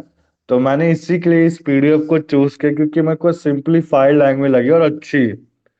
सिंप्लीफाइड कहने का मतलब है, अगर आपका थ्योरी एग्जाम भी आता है तो आप इससे लिख के आओगे तो आपको मार्क्स मिलेंगे, ठीक है ना। तो देखो आप डॉक्ट्रिन में क्या क्या पढ़ोगे आप, doctrine of accumulation of income, vested and contingent interest क्या होता है, transfer for benefit of unborn person, ठीक है ना, जो पैदा नहीं हुआ। इसके बाद doctrine of election, doctrine of fraudulent transfer, doctrine of holding out, doctrine of past performance, doctrine of feeding the grant by estoppel, ठीक है ना। इसके बाद देखो charge, lease, sale, gift, actionable claim, ठीक है ना, detail provision relating to mortgage, ये सब चीजें आपको कवर करनी है किसमें, transfer of property act 1882। Clear है, आगे चले हम।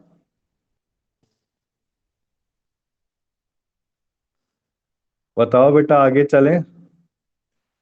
सर अब देखो इसमें बेसिकली आपको हम आज जो टॉपिक कवर करेंगे वो क्या करेंगे, मूवेबल और इमूवेबल प्रॉपर्टी होती क्या है, ठीक है ना, और इसके एलिमेंट्स क्या है।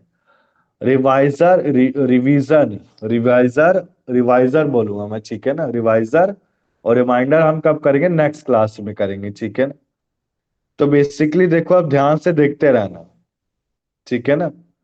ट्रांसफर ऑफ प्रॉपर्टी दिख रहा है ना बेटा, कि बड़ा करूं मैं इसे, बड़ा कर देता हूं एक बार, ठीक है ना। ट्रांसफर ऑफ प्रॉपर्टी बेसिकली एक ऐसा एक्ट है जिसमें लिविंग पर्सन एक प्रॉपर्टी में रहते हैं, फिर वो चाहे आपका प्रेजेंट हो या फिर फ्यूचर हो, ठीक है ना। ट्रांसफर, सॉरी, ट्रांसफर का मतलब क्या होता है, बताओ बेटा एक बार। अपना स्वामित्व, जो ट्रांसफर मतलब अपनी जो लिगेसी है किसी और को दे देना सर। सेल जैसे करना एक मेरे तरह पास से, एक सेल, सेल करना, टैक्सेशन, सेल करना, टैक्सेशन में से सेल, सेल ये बोलते हैं। सेल के गिफ्ट भी के थ्रू भी हो सकता है सर, ये सारी हाँ, हो सकता है, सेल ठीक के है ना। थ्रू, गिफ्ट के थ्रू। हम्म। तो बेसिकली ट्रांसफर ऑफ प्रॉपर्टी कहने का मतलब क्या है, एक ऐसा एक्ट है जिसमें जो लिविंग पर्सन है वो अपनी प्रॉपर्टीज को प्रेजेंट या फिर फ्यूचर में किसी एक या फिर एक किसी अलग लिविंग पर्सन को दे सकते हैं अपनी इच्छा के हिसाब से, ठीक है ना। और to transfer property to perform such act. अब इसके एलिमेंट्स क्या है, देखो आप, ये इंपॉर्टेंट टॉपिक है, what are the essential element. सबसे पहले एक ट्रांसफर होना चाहिए। ट्रांसफर कहने का मतलब क्या है, ट्रांसफर कहने का मतलब है कि एक पर्सन दूसरे को प्रॉपर्टी को सेल कर रहा है, सेल या फिर ट्रांसफर कर रहा है, किसके लिए, दूसरे के बेनिफिट के लिए, कि दूसरा उसका बेनिफिट उठा सके, ठीक है ना। इसके बाद आता है आपका सेकंड पॉइंट, लिविंग पर्सन। अब ये लिविंग पर्सन क्या कहना चाहता है, कि जो ट्रांसफर है, transfer basically involves two distinct living person, ठीक है ना। ट्रांसफर में मैंने आपको बताया, ट्रांसफर में होता है क्या, दो लिविंग पर्सन होते हैं। एक कौन होता है, जो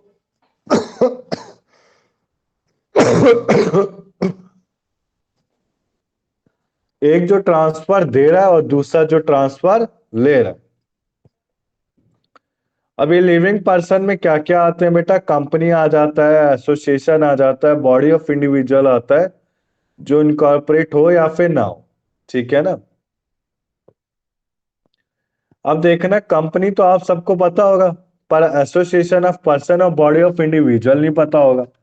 ये बेटा टैक्सेशन के टर्म एसएससी में यूज किया जाता है। एसएससी कौन होता है? जो टैक्स को पे करता है। असेसिंग ऑफिसर होता है, इनकम टैक्स ऑफिसर जिसे बोला जाता है, जो सारी आईटीआर को असेस करता है, असेसमेंट करता है, कैलकुलेट करता है। ठीक है ना? तो एसोसिएशन ऑफ पर्सन और बॉडी ऑफ इंडिविजुअल क्या होता है? जो बॉडी ऑफ इंडिविजुअल उनका कोई प्रॉफिट मोटिव नहीं है। ठीक है ना? बॉडी ऑफ इंडिविजुअल कहने का मतलब है चैरिटेबल ट्रस्ट। और इसके बाद एसोसिएशन ऑफ पर्सन कहने का मतलब है कोऑपरेटिव सोसाइटीज। ठीक है ना? कोऑपरेटिव सोसाइटीज, एक कोऑपरेटिव सोसाइटी में सेक्रेटरी होता है, ट्रेजरर होता है। ठीक है ना? कोऑपरेटिव सोसाइटी जैसे बीएचके फ्लैट्स, जो बीएचके फ्लैट्स बन रखे हैं उसमें जो मेंबर हो गया, सेक्रेटरी हो गया, ट्रेजरर हो गया, इन सबके पर्सन को जोड़ को क्या क्या बोला जाता है? Association of person. उनका कुछ मोटिव होता है। ठीक है ना? सोशल वेलफेयर ही है मोटिव, बट मोटिव तो है। और एक मंदिर है, सिंपल एक मंदिर है, जिस मंदिर में पुजारी है, उसका मालिक है, उसका सफाई करने वाला है, उसको क्या बोला जाएगा? Body of individual. ठीक है ना? इसके बाद थर्ड पॉइंट आता है आपका कन्वीनियंस। कन्वीनियंस कहने का मतलब क्या है? ट्रांसफर ऑफ प्रॉपर्टी कहता है जो ट्रांसफर है वो एक लिविंग पर्सन दूसरे को मतलब इसमें एक लिविंग पर्सन कन्वीन करता है प्रॉपर्टी को। ठीक है ना? इसमें कन्वींस कन्वींस काफी वाइडर सेंस में यूज किया गया। ठीक है ना? ये बेसिकली ट्रांसफर ऑफ प्रॉपर्टी को इंक्लूड नहीं करता है। कन्वीनियंस, इसको बताओगे बेटा देवेंद्र, आप क्या कहना चाहता है कन्वीनियंस?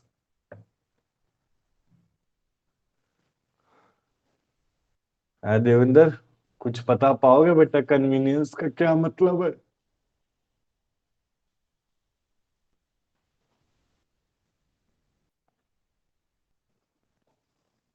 बताओ बेटा कन्वीनियंस देवेंद्र। मतलब सर कुछ कुछ साधन वगैरह जो होते हैं उसका ट्रांसफर कर देना होता है, एक तरीके से जो साधन यूज होते हैं, जो जैसे जैसे वहीकल हो हम्म गया या इस तरह के जो इक्विपमेंट्स हैं, वो हम्म। कन्वेयंस में जो मुझे लगता है कि उस तरीके का उस चीजों का ट्रांसफर होना इसमें शायद होता है। थोड़ा पढ़ने से कुछ आएगा, मैंने पहले पढ़ा नहीं है सर।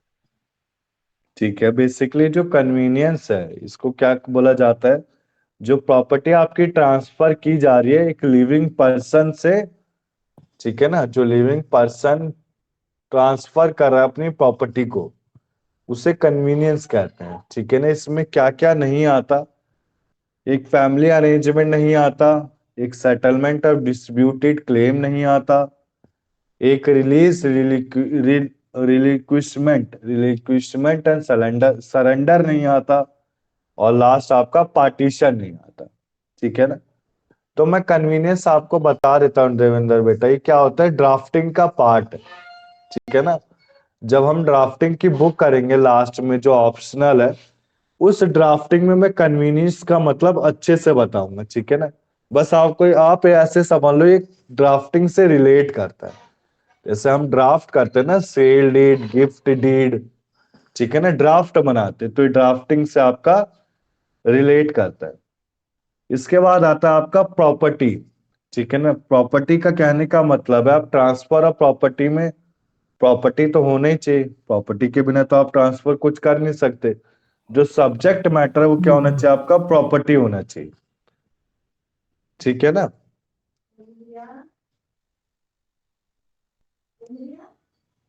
यहां तक क्लियर है?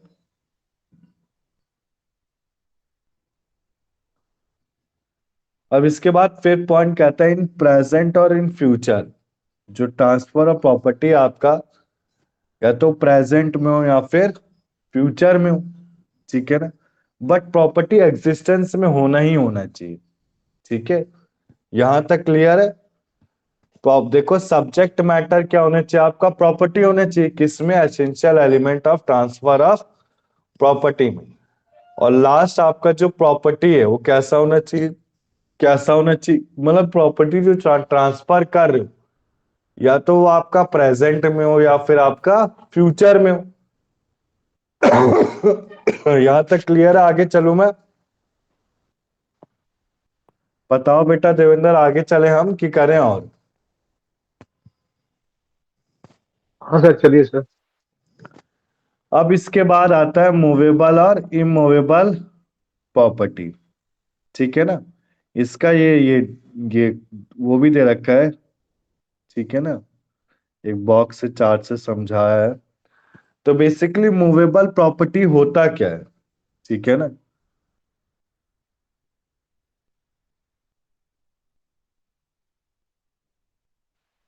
सर, जो देखो आप। प्रॉपर्टी जमीन के साथ लगा हुआ है, जमीन से जुड़ा हुआ है, तो that is immovable. Very good. और मूवेबल प्रॉपर्टी में क्या एग्जांपल लोगे मूवेबल बेटा आप? जिसको आप हिला डुला सके, इधर उधर ट्रांसफर कर सके, गाड़ी साधन से ले जा सके।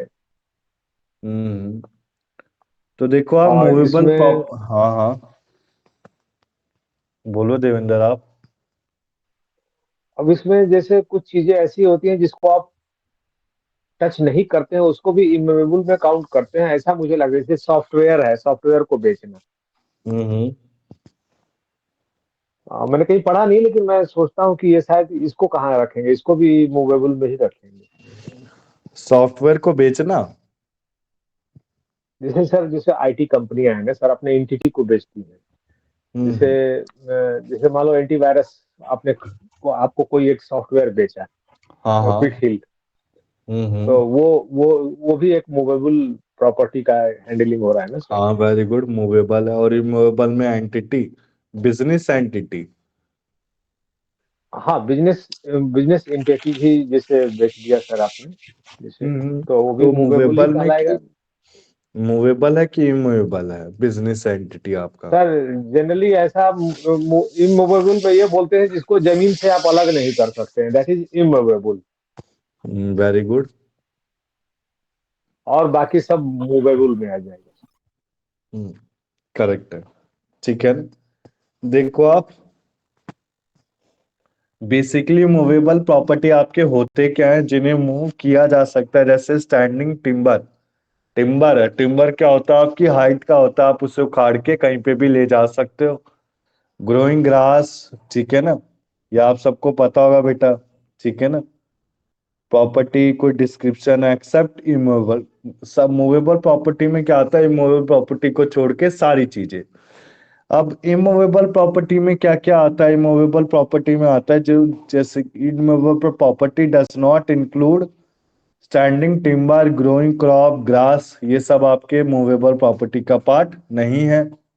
इमूवेबल प्रॉपर्टी में क्या आता है? लैंड आता है। ठीक है ना? या अर्थ से जो अटैच है। ठीक है ना?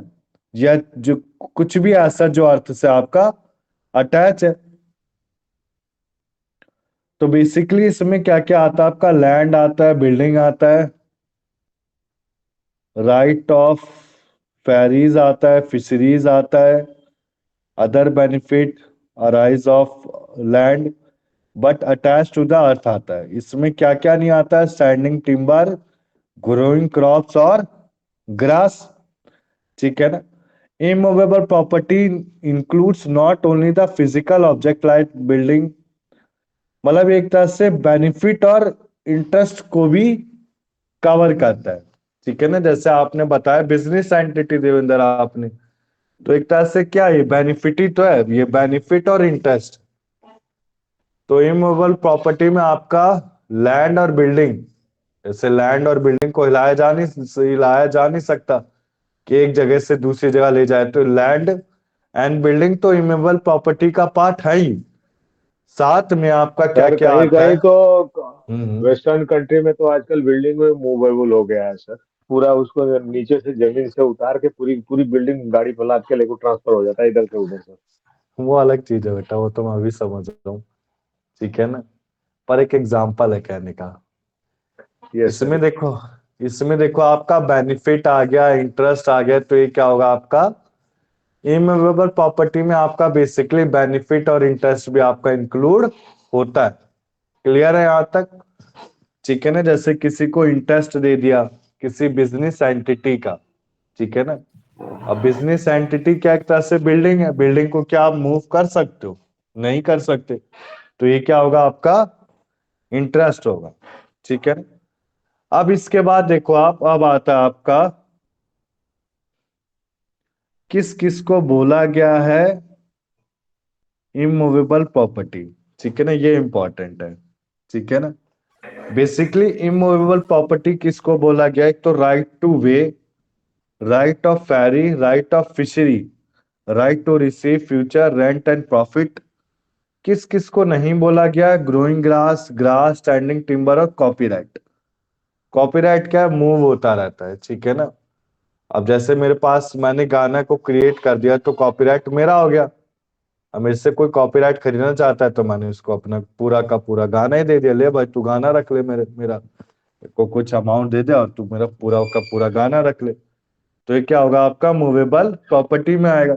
ठीक है ना, तो बेसिकली आज जो ये जो चार चीजें बेटा ये मैंने होमवर्क के लिए दे रखा है, right to way, right to ferry, right to fishery और राइट टू, ये तो आ ही गया right to receive future rent और प्रॉफिट। ठीक है ना, ये तो हमें पता ही चल गया। तो बेसिकली आपका जो होमवर्क रहेगा देवेंद्र, नेक्स्ट क्लास में हम जो कवर करेंगे, नेक्स्ट क्लास में आते ही हम तीन टॉपिक को पहले कवर करेंगे, right to way, right to ferry और राइट टू फिशिंग। ठीक है, यहां तक क्लियर है? ठीक है ना, किसी को सर। डाउट है? अब देखो आप, मैं ऊपर से बता रहा हूं बस, पर हम नेक्स्ट क्लास में करेंगे what are the essentials of valid transfer. ठीक है ना, सबसे पहले प्रॉपर्टी आपका ट्रांसफरेबल होना चाहिए, ट्रांसफरर आपका कंपिटेंट होना चाहिए। ठीक है ना, कंसिडरेशन एक ऑब्जेक्ट होना चाहिए, ट्रांसफर नेचर ऑफ इंटरेस्ट का एंगेज नहीं होना चाहिए, ट्रांसफर एक प्रिस्क्राइब्ड मैनर में होना चाहिए, ट्रांसफर ही आपका कंपिटेंट हो, मतलब ट्रांसफर ही होना चाहिए कोई। ठीक है ना, ये सब आपको मैं क्या करूंगा बेटा नेक्स्ट क्लास में ही करेंगे। आज के लिए क्या इतना रखे कि अभी करना है? बताओ बेटा, ये करा है तो ये रिविजनर और रिमाइंडर। ठीक है ना,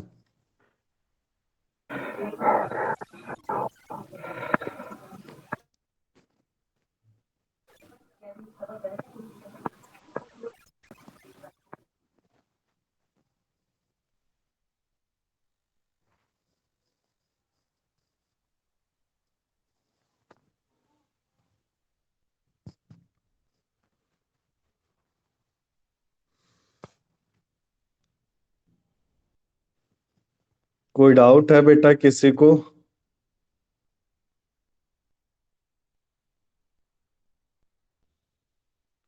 बताओ बेटा देविंदर। नहीं सर। फिर आज के लिए इतना रखे कि और करें? बताओ, और कराऊंगा बेटा फिर भूलते रहोगे। ठीक है ना, इसको एक मैं ऐसे दिखा देता हूँ आपको करना क्या क्या है।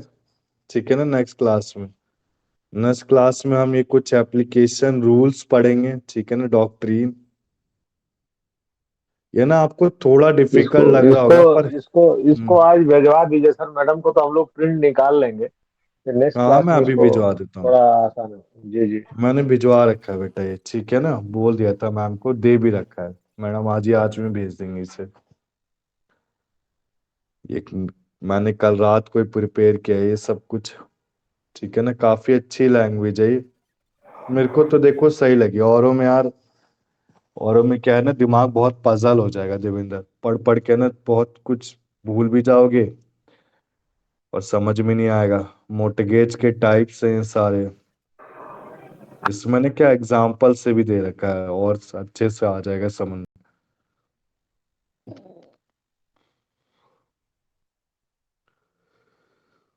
प्लीज,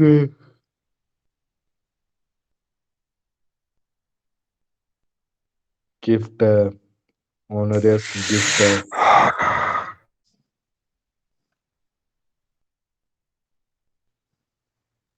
डाउट है बेटा किसी को? अब 5 मिनट डाउट के लिए रख लेते हैं हम।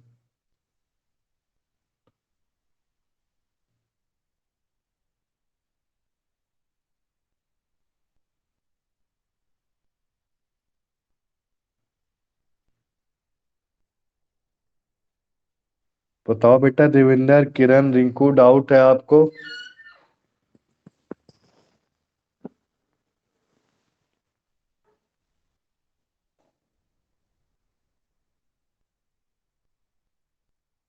बोलो बोलो देवेंद्र।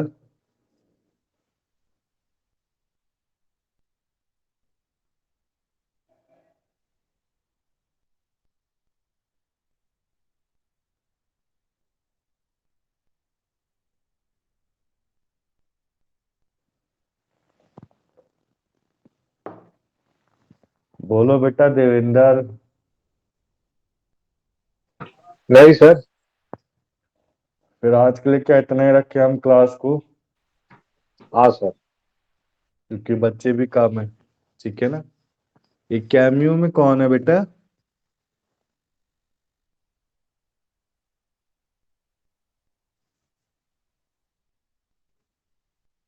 रिंकू। कौन हो बेटा कैमियो में?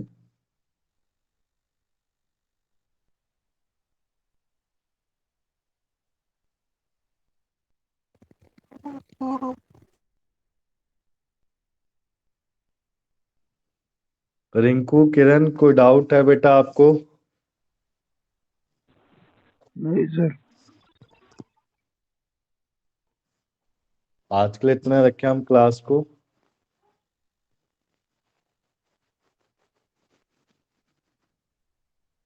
बोलो बेटा देवेंद्र, रिंकू, क्लास आज ओवर ही करें इतनी। हाँ सर, ठीक है? इतना ही बतेरा जी। ठीक है ना? तो जा सकते हो बेटा आप एक एक करके आज। Bye sir. बाय बेटा बाय।